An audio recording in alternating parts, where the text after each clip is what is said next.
رب العالمین مسلمان باندے په هر زمانه کې آزمائش او امتحان راولی، د مسلمان په مال باندې، د مسلمان په بدن، په اولاد، خو آخر کې کامیابی فتح دا بیا د مسلمانی. یو زمانہ کې بنی اسرائیل د موسی علیہ السلام د زمانے نه پس لږه غوندې سرکشي پکې پیدا شو، د الله نافرمانی. یو قوم په الله مسلط که چې هغې ته عمالقه وایي، هغې راغلل او په دې بني اسرائیلو باندې حملې وکړې او بني اسرائیل یې تقریبا ختم کړل. دا د موسی علیہ السلام د وفات نه پس خبره ده.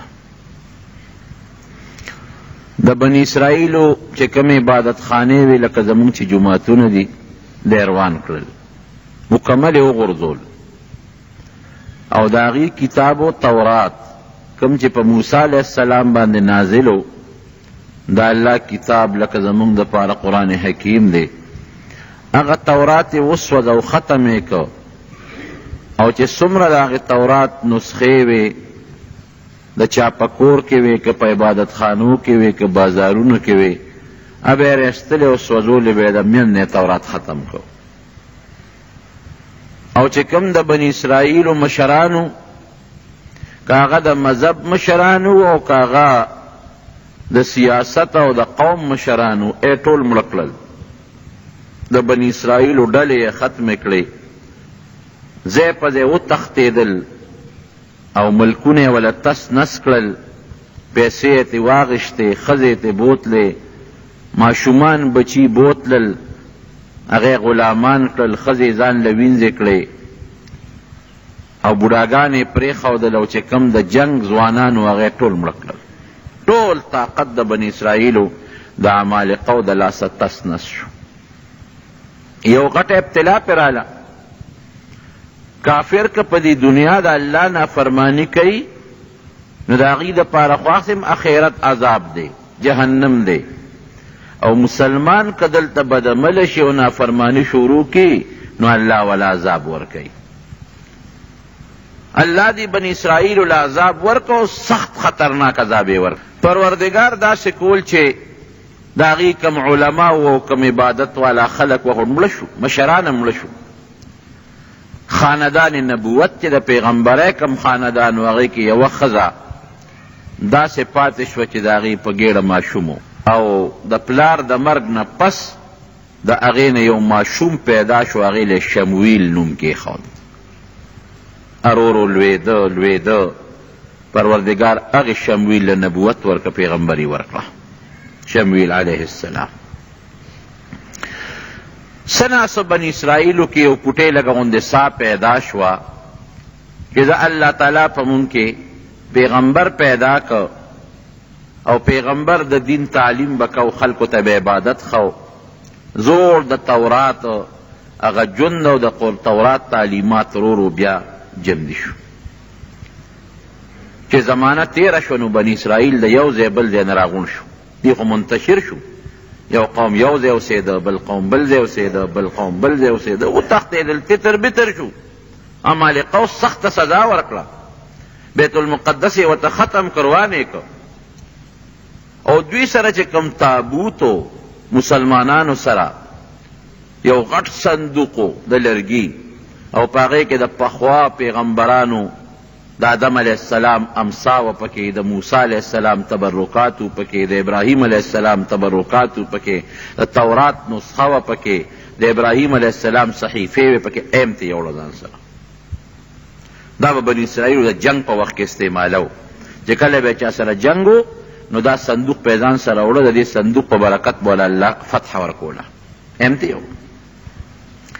دا شمویل علیہ السلام چې کله لوی شو، الله نبوت او پیغمبری ورکړه، د بنی اسرائیلو بعضې مشران ورته راغون شو، ورته وی چې داسې کار دی چې دې عمالقو خو په مونږ ډېر ظلم کړی، ته لا پیدا هم نه وې، ځکه دې خو د مور ګېډه کې، او او مونږ له ډېر سخت عذاب او سزا را کړې ده او زمونږ یې ډېره رسوایي کړې ده. ښځې رانه بوتلې، ماشومان یې بوتلل، اوس هم هغې سره وینځي غلامان دي. ځوانان یې راله مړه کړل، مشران د قوم او د مذهب هر څه ختم کړل. نو ته مهرباني وکړه مونږ له یو مشر جوړ کا، یو بادشاه راله مقرر که، یو مشر جوړ کا چې مونږ ټول په هغه متفق شو، راجمع شو، د عمالقو سره جهاد وکړو، د دوی نه خپل بدل وایو. حضرت شمویل علیه السلام ته خو پته وه، ورته وی ګوره داسې به ونه کړی شي. لاول خو که ما دله بادشاه جوړ کو او به نه منې، او که ویم منې نو ما ته تاسو معلوم یې جهاد نشئ کولی. وی نه که نه، وی ګوره ما ته پته ده. حضرت موسی علیه السلام چې زمونږ مشر و پیغمبر و، هغه چې کله تاو جهاد یې کو قوم ورسره دی، خو چې قوم یې کله هغه کافر دشمن ولیده وی اذهب انت وربک فقاتلا انها هنا قاعدون. ای موسی زه ته خدای دې جنګونه کوي او مونږ به دلته ناست یو، مونږ په دې کې نه یو. زمونږ مشرانو ستاسو مشرانو موسی علیه السلام ته داسې نه دی ویلي. او بیا بل پیغمبر حضرت خزقیل علیه السلام، هغه الله راولېږه د موسی علیه السلام نه ډېر رستو. نو هغه تاسو ته ووایي، زمونږ مشرانو ته ووایي چې راځئ چې جنګ کوو.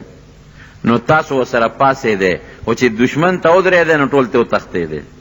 نو څه یو غر ته وتښتېدی او څه بل غر ته، څه بل غر ته. نو الله در باندې هلته داسې عذاب راوسته چې ټول یې مړه کړی. نو سم شی پام کوئ، زمونږ مشرانو د موسی علیه السلام سره هم دا چل کړی دی، په ځای پرېښی دی، او حضرت خزقیل علیه السلام هم په ځای پرېښی دی. نو که ما هم دله اوس یو بهادر انسان او یو بادشاه مقرر که، یقین مې در باندې نه راځي چې جنګ به وکړې. د تیارې خواره یې من او سلوا به یې خوړل که نه، تیار ترنجبین او تیار سیسې او مړزان به ورته راتلل، او په هغې کې به هم لا پیاز او مسور غوښتل. د هغې خلکو اولاد نه یاست. به هر کیف دی وی چې نه مونږ به ولې جنګ نه کوو، مونږ خو دومره رسوا شوي یو، ذلیله یو چې د حد نه ورته د سترګو د لګولو ځای نشته. مونږ خو دغه ظالم قوم کافرو برباد کړي وو، زمونږ جماعتونه، زمونږ د الله کتاب او زمونږ د دین او د قوم مشران او ښځې زمونږ خو تبعی کړې ده. مونږ له شا به یو بادشاه مقرر کا او مونږ بالکل ورسره ځو او د دې کافرو نه خپل بدل اخلو، او په دې بادشاه به دا ټول بني اسرائیل را غونډم شي، را یو ځای به شو پې ټول.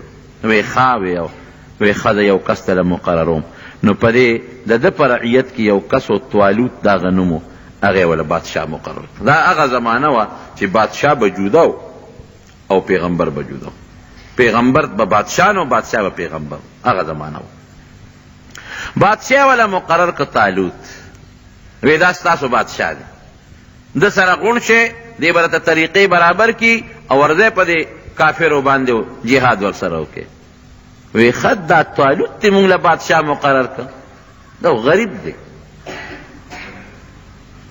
ولم یؤت سعة من المال، دا خو فقیر غریب سړی دی، مسکین، چې ته مالدار به دې کتلی، دولتمن سړی به دې مونږ له بادشاه کړو، دا غریب سړی دی. روم به اعتراض وی ګوره ما درته نه وی چې لاول خو د لکه ما بادشاه مقرر که نو تاسو هغه باندې متفق کېږئ نه، او که متفق هم شئ نو د جنګ ځوانان نه یې، خو تاسو غوبل کو نو. وی نه داس دا مونږ نه منو. وی اوس خو ما د الله سره مشوره کړې ده، ما خو د ځانه نه دی مقرر کړی، د خو پیغمبر یم، الله په مشوره مې دا سړی بادشاه مقرر کړی دی. بدبختو که دا مو ونه منه غر کېږې. نو بعضې کسان خو د خپلې خبرې نه واپس شوي، ټیک ته وبه منو. بعض ووی چې یاره دا خو زمونږ زړه کې شک دی او دا خو غریب دی او مالدار نه دی، او د قوم مشر خو مالدار پکار دی. وی مونږ له څه نښه راکړه. هغه وی ښه یو نښه به د الله نه وغواړم. وی پروردګاره دا طالوت خو ما ستا په مشوره د قوم مشر جوړ کړو، بادشاه مې جوړ کړو، خو دا بعضې خلک اخوا دې خوا کوي، یو نښه وله راولېږه. الله وی زه نښه هم در لېږم، ټینګې که، د ټینګېدو قوم نه دی بني اسرائیل، ټینګې که یو نښه در لېږم. هغه تابوت چې کوم تی هغه کافرو وړی و، تختولی و تی، او په هغې کې هغه تبرکات پراته و، د تورات نسخه پکې پرته ده، او د ابراهیم علیه السلام او د آدم علیه السلام صحیفې پکې پرتې دي، او د مختلفو پیغمبرانو تبرکات پکې پراته دي. هغو کافرو ځان سره وړی و، او کافرو به ډېر خیال ساته، ځکه هغې کافرو به هم ځان سره دا ګرځو په جنګونو کې، نو چې په کوم ځای به ورتلل نو کامیابي به یې مونته. الله داسې وکړه چې هغه تابوت هغې پورې الله سپېره کړ، هغوی خدای سپېره کړه چې کوم علاقه کې تابوت پروت و نو په هغې کې وبا ولګېده. هغې ویره دا جوړ د دې چل دی ښه دا هغې قوم ته وړو چې هغې قوم ته یې وړه هلته بیماري خوره شو، وی هغې قوم ته یې وړو بل کلي ته یې وړه هلته بیماري خوره شو. خو دا لرکول پکار دی چې ویې سوځو ماتې کو وی نه ګورې وسوځویم ما او ماتویم ما ځکه د پیغمبرانو تبرکات دي پکې. خو داسې به وکړو د خپل کلي نه به یې چېرته بل خو چېرته به یې وړو. وی داسې وکړې یو د غوا ریړی راوسته او دا صندوق یې په هغې کې کېښوده او د بني اسرائیلو طرف ته یې وله مخه ورکړه وی ځای ورسره ما ویې شړی بس دا به هغې کره ځي را په مخ یې د هغوی په ریړه کې واچوه تابوت پکې پروت دی او را روان دی شپه ده. هغه غوی نیغ راغی او د تالوت د دروازې مخکې ودرېده، نه مخکې قدم او نه وروستو قدم. خلک چې را پاڅېدل شمویل علیه السلام ته یې وویې چې تابوت خو دغه دی راغلی دی صندوق او خو په هغه غوی ریړه پروت دی او د توالوت د دروازې مخې ته ولاړ دی، نه غوی مخکې دی نه وروستو. وی دا نښه شوه اوس منې وی اوس یې منو بس اوس خو ځکه منو چې نښه راله او اوس به دا صندوق هم مونږ ځان سره ګرځو چې مونږ حمله کوو نو مونږ له به الله کامیابي راکوي لکه زمونږ مشرانو چې به دا ځان سره ګرځو الله به کامیابي ورکوله. تالوت یې وله بادشاه مقرر کړ، هغه ته یې صندوق ځان سره واخله او لښکر واله ورځه په د عمالقه جهاد ورسره وکړه. دې مخیار و ده وی چې دا خو ما ته معلوم قوم د بني اسرائیل دی، خوار دی تېښته کړې ده، دا خو نران نه دي. هسې نه چې څه پکې کلکم شته مضبوطم ایماندارم شته خو جنګ کې دا قاعده ده چې یو کسه منډه واله نور وړه خویی نو که دې کې د لس شلو دېرشو کسانو منډې والې خو زمونږ به هم زړه خور کي نو هغه پې یو تجربه کوله. یو نهر و په هغې تېرېدل چې جهاد لتلل د هغه کافر او جابر بادشاه د هغې قوم د جابر بادشاه دغه زمانه کې جالوت نومو د هغه جنګ لتلل نو چې هغې لتلل نو ده پې یو شرط ولګو. هلکه یو شرط در باندې لګو وی ما سره به جنگ له هغه سړي ځي چې په دې نیر پورې وځي خو د نیر نه صرف یو چونګ اوبه څکي او باقي به نه څکي، یو چونګ به څکي او که چا زیات یې اوبه وڅکلې ګوری به ځان سره نه پرېږدم او تلې هم را سره نه شي. ګرمي وه دی چې دا سړي زامن په نیر ور پرېوتل بس شروع یې پې وکړل هر یو خېټه وپړسوله په اوبو باندې لږ غوندې او 80,000 لښکر و. څومره و؟ 80,000 خو د دنیا لښکري په نیر ورلل او خېټه شنه خېټه کړه او ښې اوبې وڅکلې او صرف یو څو کسان په شمېر پکې پاتې شو 314 چې هغوی د هغه خپل بادشاه په حکم عمل وکړو یو چونګې به یې راواغستې هغې وڅکلې خو چې نیر نه پورې وتل نو چې چا اوبه ډېرې څکلې وی بیا تږي د خدای شان دی ګرمۍ کې چې اوبه څومره ډېرې سړی څکي که نه نو هغه نه نور هم تږي کېږي. بیا په نیر راغوټه شو بیا به وڅکلې چې پورې به وتل بیا به رالل په نیر به راغوټه شو. اخره کې تالوت ته وایي مونږ خو د تلو نه یو دا خو ډېره ګرمي ده او بلا به مو څکلې مونږ خېټې چوي مونږ مزل کم ځای کولی شو او هغه 314 کسانو وي چې مونږ ستا په خبر عمل وکړو یو چونګ به مو څکلې تنده مو لږه سړه شوه مونږ کې د تلو طاقت شته دا نور نران پاتې شو. 314 یې ځان سره نبي علیه السلام فرمایي بخاري شریف کې حدیث د بدریینو متعلق وی زمونږ شمیر د بدر د صحابو د تالوت د لښکر برابر دی، د تالوت د لښکر شمیر هم 314 او دا هم 314 چې مخکې لاړل دي خو شنه خېټه پرېوتل مونږ د کار نه یو صاحب خېټې هم پړسېدلي دي دا د جنګ ورځې نه دي دا ګرمي ده او تاسو وی بدبختو ذو جهاد نه 314 څه وی هغې دعا کوي ربنا افرغ علینا صبرا وثبت اقدامنا وانصرنا علی القوم الكافرین یا الله مونږ له استقامت راکړي که مونږ ته هر څومره تکلیف پیښیږي خو چې مونږ صبر راکې پیدا شي استقامت خپې هم کلکې کې چې ونه تښتو او الله د کافرو مقابله کې امداد به هم ته کې څومره مزیداره دعا ده امداد به هم ته کې او بیا د خپل تالوت ته وایي مه خفه کېږه کم من فئة قلیلة غلبت فئة کثیرة بإذن الله چې د الله امداد وي که نه نو کله وړه ډله هم په لویه ډله باندې بری موني مونږ له به الله امداد راکوي. تالوت غټ شو چې ځکه دغه د زرګاو لښکر رانه پاتې شو خو پاتې ښه دی داسې هم د جنګ نو دا به تښتېدل دا 314 به هم خویول دا اوس مضبوط کسان پاتې شو. جالوت چې راغی میدان ته 100,000 فوج ورسره 100,000 او خو مضبوط جوش کې رالل چې بني اسرائیل خو ما تتر بتر کړي زمان مشرانو، د دې خو مونږ کتابونه او جماعتونه او مدرسې هر څه روان کړي دي، دا خو مونږ ختم کړي دي، دا بیا راشته شو راته. او دې ته خو هم اطلاع وه چې احتیاط دی، خو چې ویې کتل نو قوم ته یې وملید زما روب، نو ټولو تښتېدل او دغه 200-300 پاتې دي. او دا به همداسې نه وجنی، دا به جمدي نیسو او دې ته به مونږ چل خو، دا به مونږ د دې ټولو دپاره د عبرت نمونې ګرځو. الالو به جمدي به نیسو او دا ټول به پې یرو. خو جالوت ډېر پهلوان امورونو، ډېر پهلوان او ډېر بهادر و. هغه زمانه کې خو ډز به د پهلوانۍ جنګ به د پهلوانۍ و، توره به ورسره و، مخ په مخ به یو بل سره جنګېدل، پهلواني به یې کوله. داسې خو نه چې د لرې ځای نه یې ټوپک په ترخ کې نیولی دی او پټ ډزو کې وتښتې، دا جنګ نو. توره به ورسره و، هغه به میدان اوړه چې کم به ښه مضبوط پهلوان به و، بهادر به و. جالوت میدان کې راووتو او دې بني اسرائیل ته وایي تاسو نیکونو ته زمونږ نیکونو سبق نه دی ښوولی، تاسو بیا راووتی میدان ته، بیا در کې ساو شوه، جنگ در سره نه کو، نیسوم بم او داسې بم نیسو چې تاسو نه به مونږ د عبرت نمونه به ګورو. او جالوت چې کم بادشاه دی، زورورم دی، په دوی باندې دا خبره اثره مو شو. دلته طالوت الله ته سوال وکړو، یا الله هغه یو لک دی او زما دا خو 314 دی، الله مونږ ستا په لار کې جنګېږو، که مړه شو نو شهیدان به شو او که جمدي پاتې شو غازیان به شو. د مجاهد څه دي؟ خو الله ته به راسره امداد کې. او یو اعلان یې وکړ، وی زما په لښکر کې چې چا هم جالوت مړ که فتح به الله مونږ له راکوي، نیمه بادشاهي به م ورکوم او خپله لور به م وله ورکوم، نیمه بادشاهي به م ورکوم او زما لور شهزادګۍ هم ورته پنې کوي. دا اعلان دی. حضرت داود علیه السلام دغه وخت کې په دې لښکر کې دی او چې په لاره ته نو مفسرین لیکي ځان سره کاڼي واغېشتل، یو څو کاڼي را واغېشتل او الک دی د 6 ورونو سره ملګری دی، 6 ورونه هم په دا جنګ کې دي، پلار هم په دا جنګ کې دی. او ده ته پلار وایي چې بچی ته خو کشر یې، ته شاته ودرېږه. وایي نه بابا زم د جنګ کې شرکت کو. وایي ګوره 6 ورونه دي پکې دي. وایي نه، خو چې جالوت راووته او دا خپل زور وباسي او دا چغې وباسي او په مسلمان دبه وکړي، ده پې ورغروال او چې غزار یې پې وکړ او هغه داسې و چې د سر نه خپو پورې په وسله کې پټ و، او چې غزار یې پې وکړ دا سر پې ولګېد، مردار پرېوت. داود علیه السلام مسلمانانو وی الله اکبر. خو چې هغې قوم یې وکتل چې جالوت خو زموږ راوپردېد او په یو غزار باندې مړ شو، نو دا قاعده ده چې مشر مړ شي د کشرانو خپې لږې غوندې وښویږي. دې خوا پې د نورو حمله وکړه. الله داسې وکړه چې جالوت لښکر له مضبوط شکست میلو شو، څوک مړه شو څوک وتښتېدل.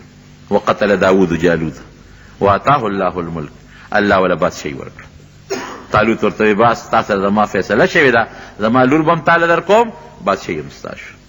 هلته ولا بادشاهي میلاو شوه، د بادشاه لور ورته میلاو شوه، دلته پروردګار ورته پیغمبري ورکړه. ړومبې په مخ د ځمکه چې بادشاه هم وي پیغمبر هم وي، هغه حضرت داود علیه السلام دی. بادشاه هم شو پیغمبر هم شو. دې نه مخکې چې بادشاه به پیغمبر بنو او چې پیغمبر به بادشاه بنو. الله فرمای آتیناه څنګه دی، ما ولا علم او پیغمبري ورکړه، حکمت مې ولا ورکړه او ما ولا بادشاهي هم ورکړله. بادشاهي دواړه ورته میلو شو.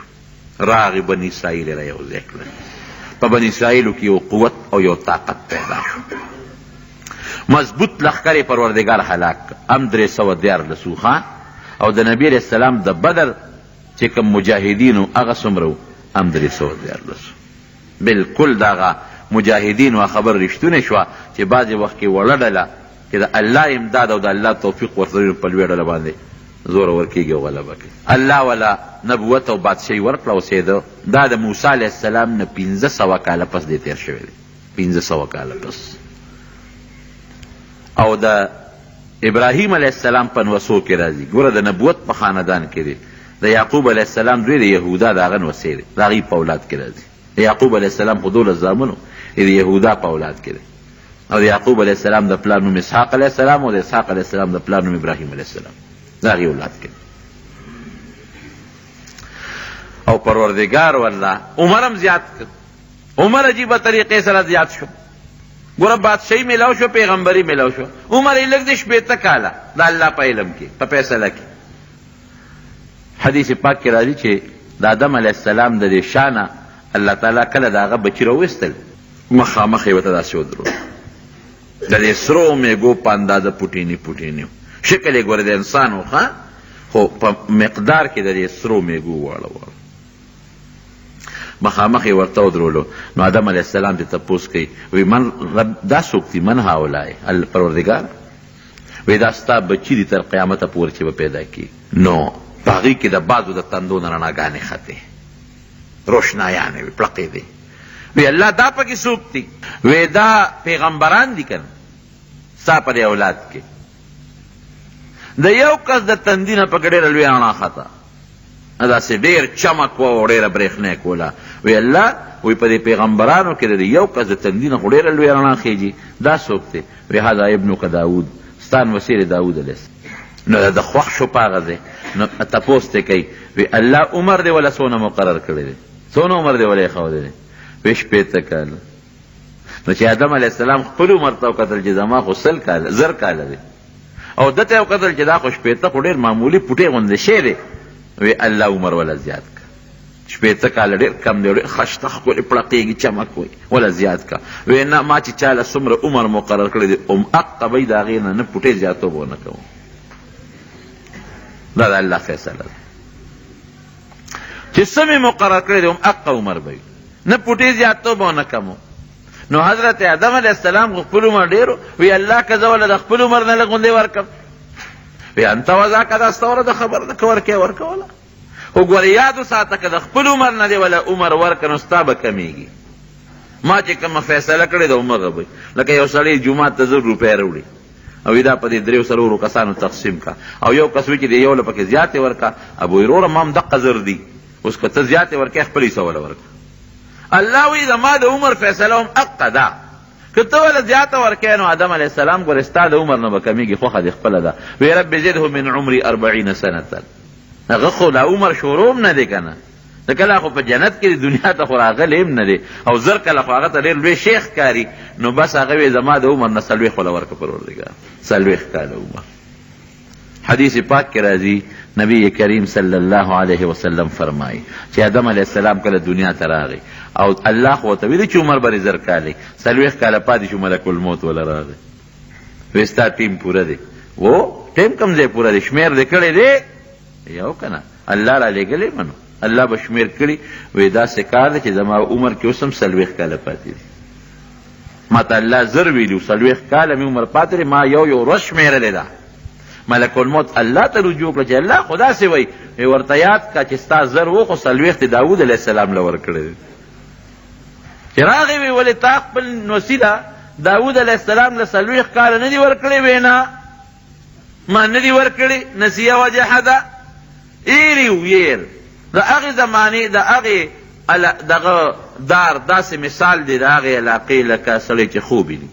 بعض انسان ته خپل خوب یادي او بعض انسان ته خوب یاد نه یېري. نو اخو د بلې دنیا معاملې وي، نو آدم علیه السلام ته یاده نه وه دا خبره. قرآن کې الله په خپله وایي وی یېرې مو او انکار یې وکړو. نو د اولاد نه وي ځکه خبره یېرېږي او انکار هم کوي.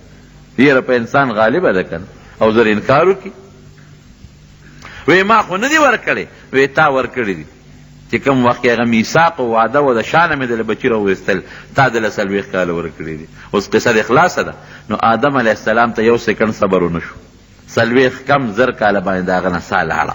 او د داود علیه السلام عمر څومره شو؟ پوره 100 کاله، 80 خپلو 40 خوله ده. نو داود علیه السلام ته څو څیزونه میلاو شو؟ ورونو 3. بادشاهي میلاو شوه د بادرۍ د وجې نه، مفتو کې نه، بادري وکړه، یو لوی کافر یې مردار کړ. او د هغې په مقابله کې رب العالمین ورته پیغمبري ورکړه.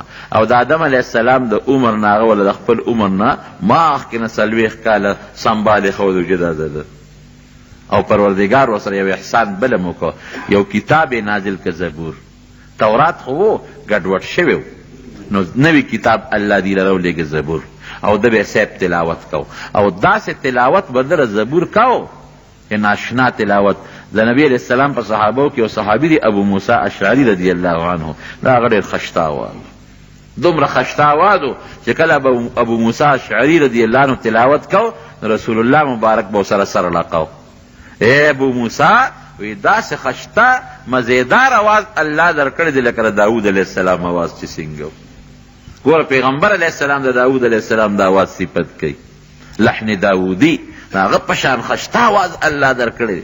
نو د داود علیه السلام آواز څنګه مزیدار او خشته و چې کم ځای به تلاوت د قرآن شریف کو نو غرونو به هم ورسره زبور وي، کاڼو به هم ورسره زبور وي، او مرغۍ به رالې په دې هوا کې به وزرې والې او ولاړې به وي، او څاروي به ورته راجمع شي، هغوی به هم ورسره په هغه تلاوت کې مصروف و. او چې ځنګل ته به لاړ په ځنګل کې به د زبور تلاوت کو، د ځنګل د اونو نه به هم د زبور آواز وته. دې ته تلاوت وایي. موږ څه آواز دی؟ موږ خو لاول آوازونه خراب دي، خشته نه دي. او که خشته آواز هم د چی نو په مانځه کې یو غړز وباسي زرې ووایي. ښکلی آواز سره مزیدار آواز سره تلاوت د قرآن شریف کوئ، لږ کوئ خو ښکلی کوئ. یو پو تلاوت وکړه، یو رکوع تلاوت وکړه، خشته آواز سره وکړه، مزیدار آواز سره. نبی کریم صلی الله علیه وسلم فرمای چې کم وخت کې پیغمبر تلاوت کوي، پیغمبر د قرآن شریف، او په خشته آواز یې کوي، الله ولا داسې توجه ورکوي چې دونه توجه بل شي نه ورکوي. ښکلی آواز د الله لوی نعمت دی، الله دې زموږ نصیب کړي. نو لږ تلاوت خو په ښکلي او خشته آواز سره. نو داود علیه السلام چې به کم وخت کې تلاوت د زبور کو، او زبور بیا کتاب عجیبه دی، زبور ټول د الله ثنا او صفت دی، هغې کې احکام نشته، احکامات ټول تورات دي، تورات په احکامو به عمل کو. زبور کې ټول د الله ثنا او صفت. نو چې د بره زبور تلاوت شروع کړو نو مرغانو، حیواناتو او سیبه د کاڼو دی بوټو دی به ورسره بنګار کو. لکه یو سړی تلاوت کوي که نه، او هغه تلاوت یې چا له خوند ورکړي نو هغه هم پړه کې رو رو پټ پټ ورسره لګي. یا بشیرجان کله نعت وایي که نه، او چا له خوند ورکړي نو هغې هم ورسره هغه کړی رو رو په قلار قدیم کله وایي لکه وایه را سره که نه، نو هغه لا ښه خوند شروع کړي. دا خدای والی شوم دی، موږ ته نه وایي نعتونه. بهر کې هغه د داسې خشته آواز الله ورکړو، او الله ولا طاقت څنګه ورکړو. نبی علیہ السلام په خپله فرمایي، حدیث کې راځي، څه منګړت قصه نه ده، نوکرانو ته به حکم وکړو چې دا زین دا اس راته بار کې. نو چې هغې به هغه اس باندې قطع چوله او زین به یې پې برابرو، نو ده به تورات د زبور ختم کړی بیا دومره ساعت کې. شاه اسماعیل شهید رحمت الله علیه چې دی هغه به په 6 ګنټې کې قرآن شریف ختمو، 6 ګنټې. نو صاحب د هندوستان او د علاقې علماو او قاریان وایي دا چېرته کیدی شي 6 ګنټې کې؟ نبي علیه السلام خو فرمایي 3 ورځو نه مخکې به ختم نه کړي، 6 ګنټې کې څنګه ختمې؟ هغه د هغې قرآن شریف ځان سره لاس کې ونیو، او د مازدیګر مونځ چې وشو نو ده شروع وکړله، الحمدلله شروع وکړه، الحمدلله رب العالمین. د ماښام بانګ یې نو ویلې چې ورناست دی قرآن شریف ورځ هغې ورته وی، او د قرت د اصولو مطابق د قاریان او علما ورته ناست دي، هغې ورته وی ته ویلی چې دا ستا کرامت دی، نور چاته د اجازت نشته. نو د داود علیه السلام خو پیغمبر و، د هغه خو دا معجزه وه، معجزه ویلې ده چې د عقل نه بار کار به پې د پیغمبر نه صادرېږي. نو چې هغې به ورته په اس باندې کت او زین برابرو، او دی به ورته ختم، تورات زبور به ختم کړی، دی د اواز خشته والی. عبادت به څنګه کو؟ نو چې نبی علیه السلام د کوم عبادت صفت وکړي نو هغه د صفت قابل یې که نه. نبی علیه السلام فرمایي ویره داود علیه السلام مونځ ډېر مزېدار، ډېر اعلی. صحابه د الله رسوله څنګه مونځ یو؟ وی د شپې نیمه به خوب کو، لومبې نیمه ایسا، لکه 6 ګنټې شپه شوه مثلا 6 ګنټې، نو 3 ګنټې خوب، 2 ګنټې به پاسې د الله عبادت به وکړو، نو بیا اخیری ګنټه به بیا خوب کو چې سار دپاره دمه شي، 3 حصه به د شپې عبادت و. او د کور خاوندانو باندې به څنګه عبادت کو؟ ده به وی زما دا عادت دی او دا مې طریقه ده چې زما په کور کې داسې ټیم نه چې د الله عبادت پکې نه کېږي. نو خلکو باندې نمبر یې ښودی بچې ته به د سار نه د 10 بجو پورې د سبا نه عبادت کې، بیا به ته نه کې دا بل به کوي، بیا به ته نه کې بیبي به کوي، بیا به هغه نه کوي لور به کوي، یعنی 24 ګنټې 40 ګنټې به د په کور کې د الله عبادت کېده، چې زما په کور کې داسې وخت تېر نه شي چې د الله عبادت پکې نه کېږي. او روجه به څنګه روجه نیوله؟ نو ګوره رسول الله مبارکي صفت کوي، نبی علیہ السلام فرمائی بہتر روجی د داود علیہ السلام روجی دی.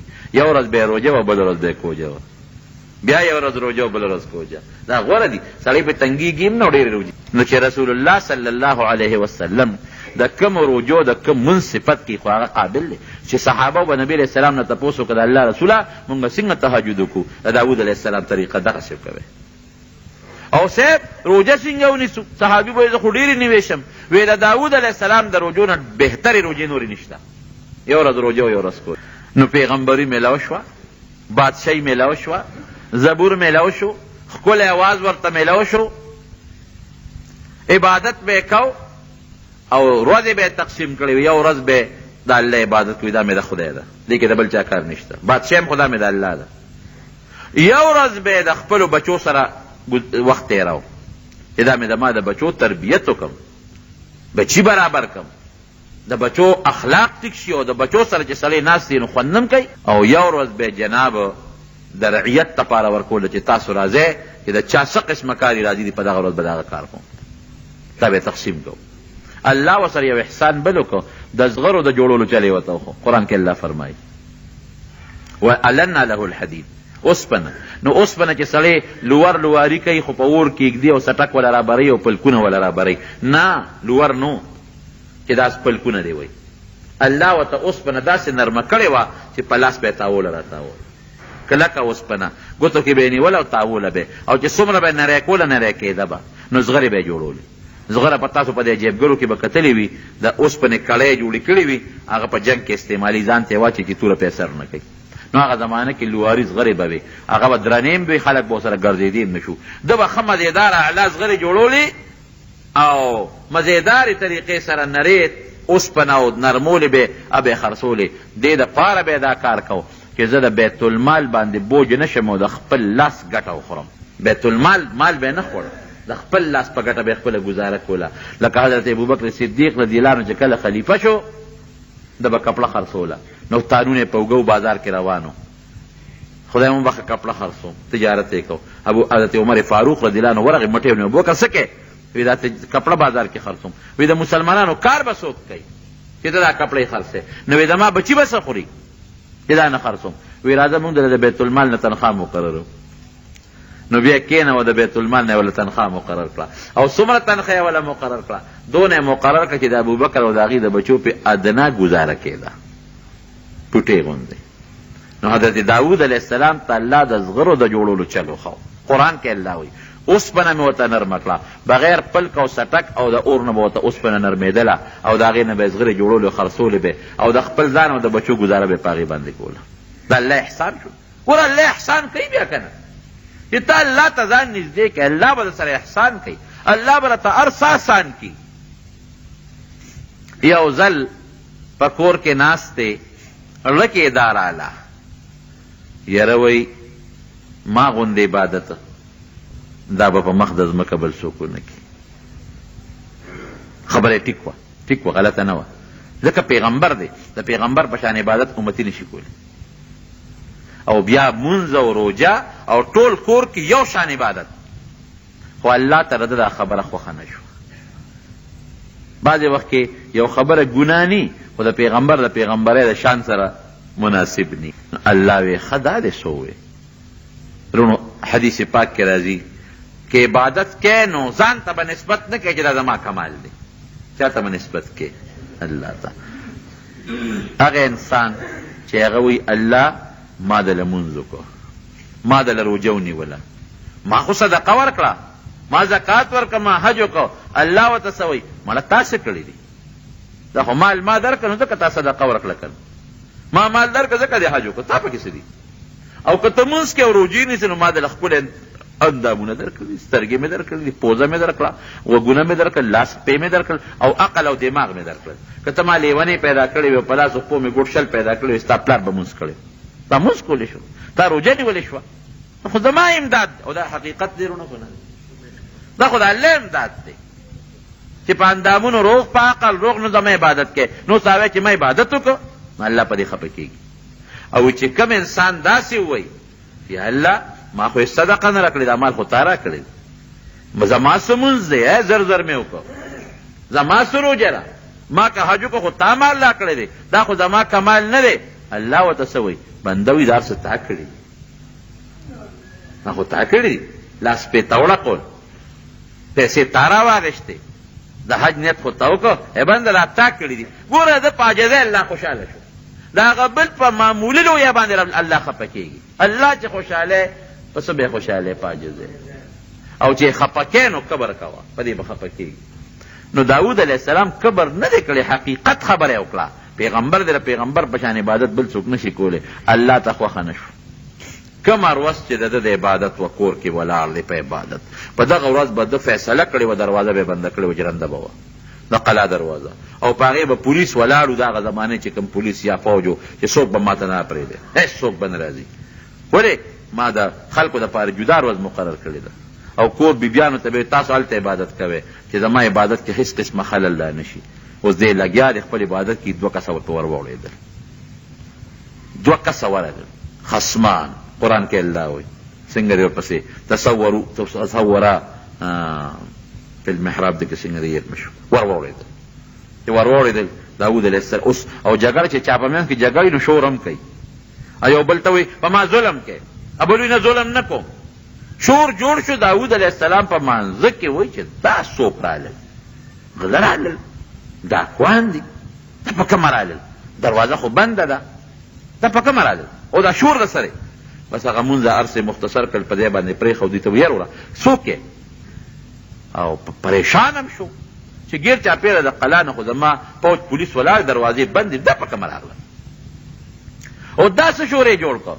هغې ورته وې یېرېږه، داود علیه السلام یېرېږه، مونږ 2 کسان یو بل سره جګړه ده، تا له هم فیصله راوړی چې مونږ له فیصله وکړو، فیصله راله وکړه. په کومه رالی؟ یاره ستا هغه پوج پولیس نه پرېښود، په دیوال را وړېدو. او خدای پاکه دا لاسین خلک دی، په دیوال را وړېدل. وی څه فیصله م راوړې ده؟ یو ورته وي د ده یو کم 100 ګړې چیلې دي، زما یوه ده. دې ما ته وایي چې دا یوه ماله راکړه چې د ما 100 شي. دا ظلم کوي که نه کوي؟ دغه مزه ظلم کوي. او اسروره په خبره کې م زورور دی. ما ته چې په یوه به ته څه کې، او زما خو یو کم 100 دي، زما شمېر به پې پوره شي. او چې بار خلکو له ځینو خلک هم د ده مرسته کوي، او دا قاعده هم د نن سبا ده، زورور ده. د دې خلکو خلک ملګري وي، د غریب خبره دور چاته وي، زورور دی خبره ده. خلک چې چاته ور مخامخ کېږي وي ورکوله که نه، خو یو چیلی څه پیسه کې، خو چې بل چاله ورځو راځه په پلانکي فیصله کړو، هغه مو یو کن دا خو رښتیا وایي، یو چیلی ده څه پکې ورې کدله تعالی راجو د خدای پیغمبر یې که مونږ فیصله وکړو. داود علیه السلام پوه شو چې او دا خو انسانان نه دي، دا خو فرشتې دي، په دیوال د پاسه انسان کم ځای راوړېدی شي. ما نه غلطي شوې ده، ما وی چې د ما په شان عبادت څوک نه شي کولی. الله دا دې پوه کړم چې دا څومره ټایم دې ضایع شو، بېکار بې ځایه غوندې مسله درله راله. بعضې مفسرینو یو بله خبره لیکلې ده، خو ټیک نه ده، ټیک نه ده. وی د ده یو کم 100 بیبیانې وي، وینځې وي، او یو بل یو کس و هغه سره یو وینځه وه. نو داود علیه السلام هغه ته وي چې دا یو ماله راکړه. نو الله وله دا فیصله راولېږله. نو هغې وی چې دا یوه چیلی چې ده دا دله ورکړه، دا ظلم، او دا خو زیاتې دی، دا خو هغه هم زیاتې دی چې هغه نه هغه یوه وینځه غواړه. خو دا بله خطا ده، ښه دا ټیک نه ده. د پیغمبر په شان کې دا خبره ګستاخي ده، او نه پیغمبر داسې کولی شي. فخر راکعا و انام. بس پوه شو چې دا خو الله په ما ازمایش وکړو، په ما امتحان وکړو، بلا وخت مې دا د عبادت نه ضایع شو. دا خو که زه ځان له عبادت کوم، خو د الله توفیق دی.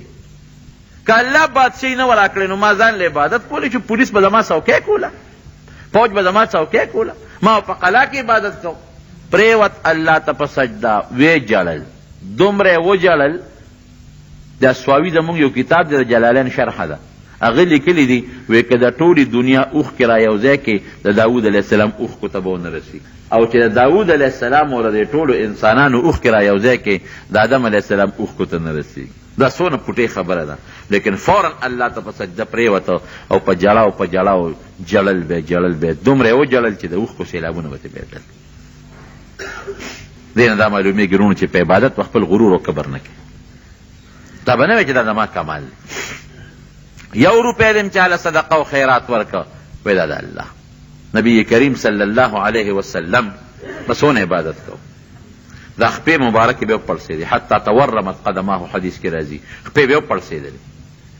نو حضرت عائشه صدیقه رضی الله عنها ورته عرض کوي چې د الله رسوله ته خو الله پاک پیدا کړې هر څه درته معاف دي د دومره عبادت بیا ولې کوې چې دا خپې دې وپړسېدلې او جړل به ولې جوفه عزیز کعزیز المرجلې دې سینې به داسې اوازونه کول لکه کټوی چې په اور پرتی او هغه جوشیږي او خودکار کوي داسې به سینې اوازونه کول ټوله شپه به جړل رسول الله صلی الله علیه وسلم.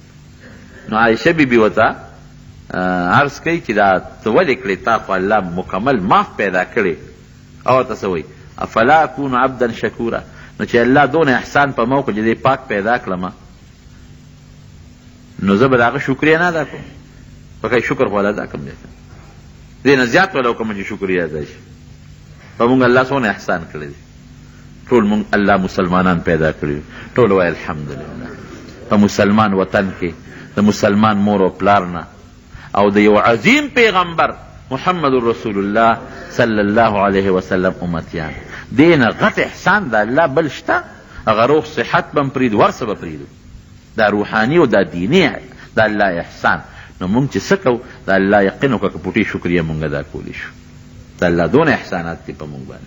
زه اکثر دا خبره کوم وایم که په جاپان کې پیدا وي نو مونږ به ګوتم بدھ رام رام کول که په انډیا کې چې د هندوانو په کور کې پیدا وي نو د خپل لاس جوړ شوي بت ته به هم سجدې کول که په روس کې پیدا وي جرمني کې پیدا وي نو مونږ به خدای نه منه او که په اسرائیلو کې پیدا وي نو موسی علیه السلام او عزیر علیه السلام ته هم د خدای زوی وي او که په امریکا کې د عیسایانو په کور کې پیدا وي نو عیسی علیه السلام ته هم خدای وي.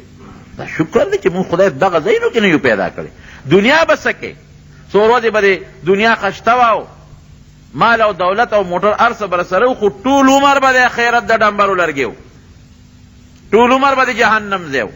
خو د خدای فضل دی دنیا یا او شکر دی د هر چا له خدای د ګزارش دغه ورکړی دی دنیا لږه ده که ډېره ده خو په دې مطمئن یو د الله فضل دی چې په قبر کې او په حشر په نشر کې به مو انشاءالله د رسول الله صلی الله علیه وسلم جنډه الله نصیب کوي ولې په هغه مو ایمان دی د هغه دین مو منلی دی الله مو منلی دی انشاءالله نو احسان دلته احسان وکړه هلته به مو احسان کوي.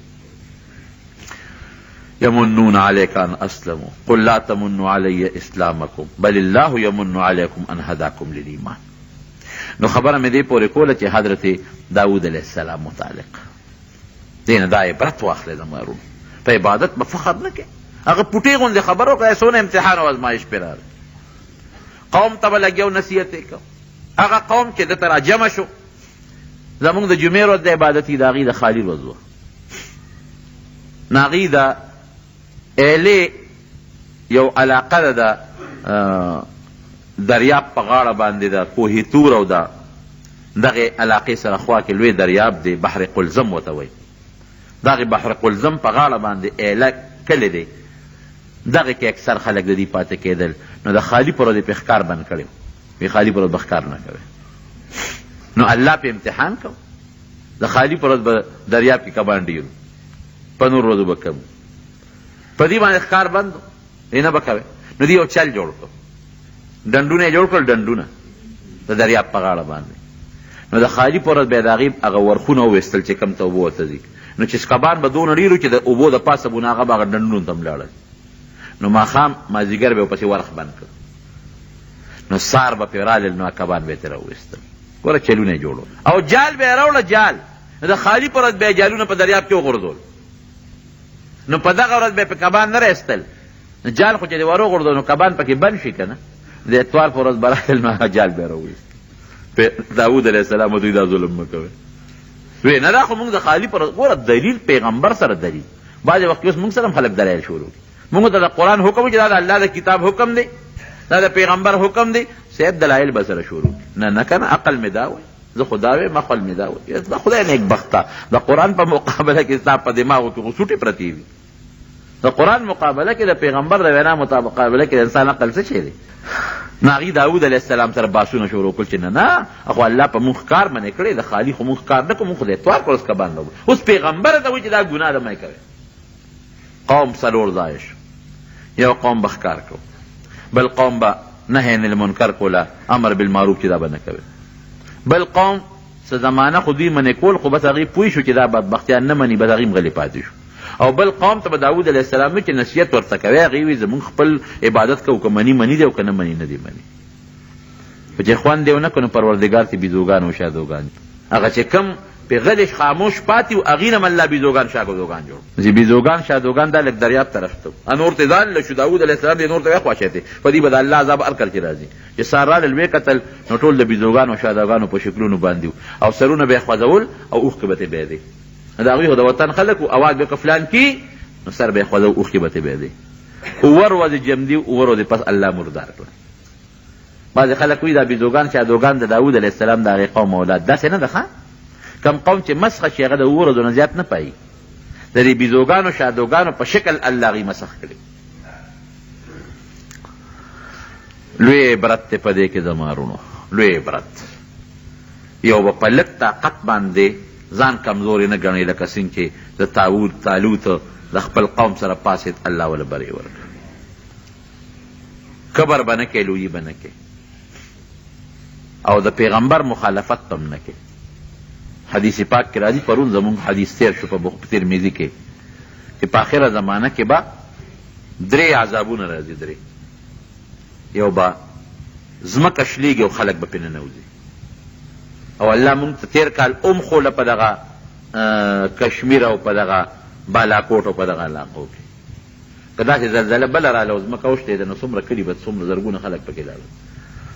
او بل به شکلونه مسخه کېږي، دا به م راځي. الله دې مونږ ترې وساتي.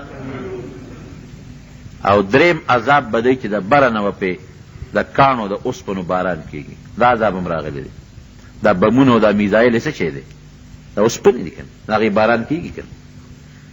نو دا یو خو لږ لږ وښودلی شو په مونږ ته په دې بالاکوټ او په دغه علاقو کې اسلام آباد کې وښودلی شو، نمونه وښودلی شو. او دا د اوسپنو باران هم در باندې کېږي په دې امت باندې، لږ دی لا. او بل غټ عذاب پاتې دی چې شکلونه به خدای خبر چې د خنزیر حدیث کې دا نشته چې په کوم شکل به بدلېږي. مسخه لفظ راغلی دی چې د خنزیر په شکل به بدلېږي او که د خر په شکل به بدلېږي او که د بیزو په شکل او که د سپي په شکل. پروردګار دې چې وساتي. دا ور ډېر غلط طرف ته روان دی. د مسلمان ګناه انتها ته رسېدلې ده.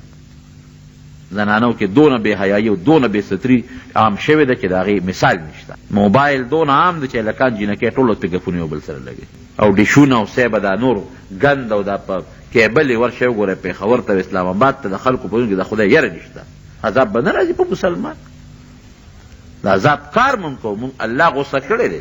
الله دې مونږ د خپل قهر او غضب نه پامن کړي. نه ملا زمونږ نه خیال دی خلاص دی، نه جومات زمونږ نه خلاص شو، نه مشر زمونږ نه خلاص شو، نه تبلیغ والا خلاص شو، نه بزرگ خلاص شو، نه خانقاه خلاصه شو، نه سپینګیري خلاص شو، او نه کشر او نه زنانه.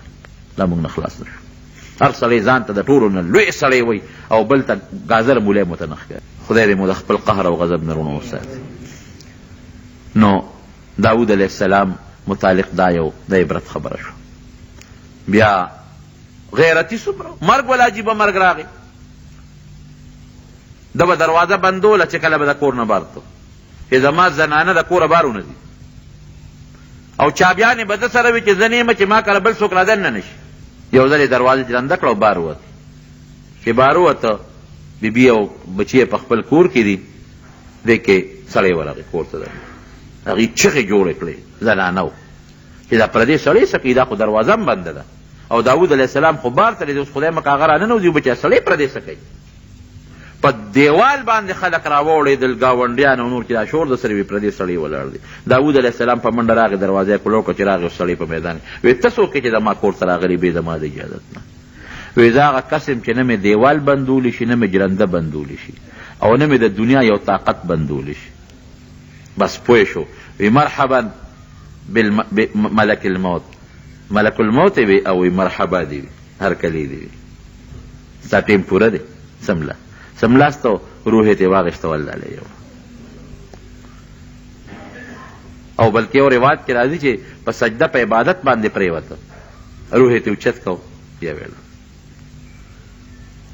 زمارونو لوی نه لوی سړی که بادشاه وي، بادشاهي یې څونه وه، داسې نه چې د پاکستان بادشاه و، آغا مصر، فلسطین، عمان، بحرین دا علاقه رونیسه چې نن سبا ته ورته ابوظهبی او دا علاقې وې، دا رونیسه تر د عراق پورې او د ایران پورې د دې علاقې بادشاه حضرت داود علیه السلام. نو خبره مې دې پورې کوله که لوی نه لوی سړی وي مرګ نه نشي بچ کېدی. په خپل عبادت به غرور نه کوې، که عبادت هم کوې نو دا د الله تعالی فضل او د الله تعالی کرم. د پیغمبر د حکم عقلی دلیل به نه وی نه دا خو داسې او داسې، بس چې څه د الله د کتاب او د پیغمبر د حدیث و حکم دی ابه منې ګنې بیدو شادو به دله جوړه شي. او په خپل طاقت به هم بروسه نه کوې، الله نه به سوال کوې نو که لږه ډله مي لږه ډله و پروردګار ورله په څومره مضبوطه بادشاه باندې او په څومره لوی طاقت باندې غلبه ورکړله او د الله امداد به رسره وي. دعا وکړه چې الله تعالی په موږ رحم وکړي. یا الله موږ د هر قسمه آفاتو بلیاتو مشکلاتو غمونو مصیبتونو نه په امن کې وساتي. خدای د خپل قهر نه وساتي، الله د خپل غضب نه وساتي، خدای د مصیبتونو آفتونو نه وساتي. یا خدای ټول امت د فتنو نه وساتي، ټول امت د مصیبت نه وساتي. نن امت ټول په لوی مصیبت کې او په لوی پریشانو کې پروت دی او لوی غم کې پروت دی. الله دا زمونږ د ګناهونو وجه زمونږ ګناهونه مونږ ته معاف کړي او دا امت د نبی علیه السلام مبارک او خدای دا مسلمانان دغه مصیبتونو نه په امن کې وساتي. خدای مریضانو له شفا ورکړي، قرضداران د قرض نه خلاص کړي، زمونږ د خپل ذات او د خپل حبیب سره مینه پیدا کړي او الله تعالی د مصیبتونو د خسپونو د مسخې د زلزلو د دنیا او د آخر د عذابونو نه په امن کې وساتي. د نبی کریم صلی الله علیه وسلم تابعداري نصیب کړي او د هغې د جنډې لاندې جنت ته بوتلی کړي.